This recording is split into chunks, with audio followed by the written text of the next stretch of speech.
So you can relax. Chances are you'll never be asked to give up your life for your faith. It's just not very likely that that's ever going to happen. But Jesus is asking you right now, will you live for me? One of my favorite verses in the whole Bible is a verse that we read when my son, Michael Samuel, was baptized. And it is from 1 Samuel chapter 3, verse 9. It's the verse that says, "Speak, Lord, for thy servant heareth."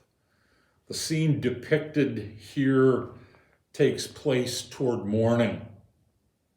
We're told that the lamp of God has not yet gone out.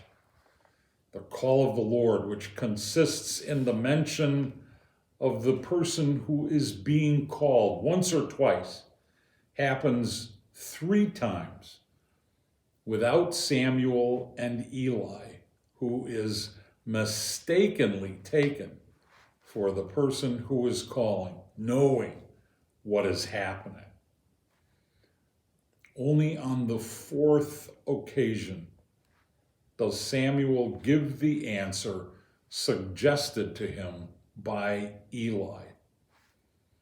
The word hears is a participle in Hebrew that really means is ready to hear. Speak, Lord, for thy servant is ready to hear. I still remember just before spring break of my son's 3rd year in school, he called me on the phone and he said, "Dad, I think I know how I can help the most people," which is an interesting thing for him to say. Michael was all over the place as far as, what should I do with my life? Where should I go? What should I do? How is this going to work? At one point I suggested, how about if I send you out to California? You're going to live with my mom, your grandma. And you could be a motorcycle cop in Newport Beach for 5 years or so while you think about it. He said, "I'm not doing that, Dad." So he called me on the phone just, I think a couple weeks before spring break, said, "Dad, I think I know how I can help the most people." He said, "I'm wondering if maybe I shouldn't look into something in the medical field." I said, "For crying out loud, Michael, come home for spring break." I said, "I'll have something lined up for you." And I did. I called what I thought was the closest medical school. I called the Mayo School of Medicine in Rochester. And I made an appointment. He and I drove over there. And, they took him on a tour and yada, yada. They fed him. The thing that really got him, though, he got to sit in on an ophthalmology lecture. I can't even spell that. I said, "What'd you think about that, Michael?" He said, "Dad, are you kidding me? I loved it." And I've always thought that Michael knew exactly what he was saying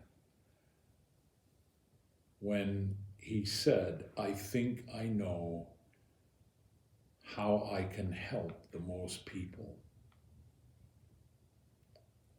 In our home, we spent most of our time trying to teach our daughter and our son both that that's what's most important as far as what you're going to do with your life.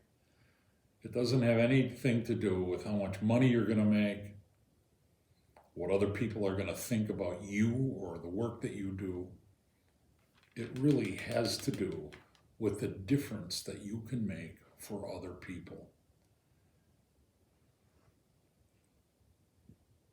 The verse in 1 Samuel chapter 3, verse 9 says, "Speak, Lord, for thy servant heareth." A verse that I said out loud when Michael was a brand new baby and we baptized him in church. Today, Jesus wants to know, what about you? What can you do to benefit the most people? You're my servant, you know, and you have been since the moment of your baptism. I want you to live for me, meaning I want you to live in a way that makes a difference in the most possible number of people.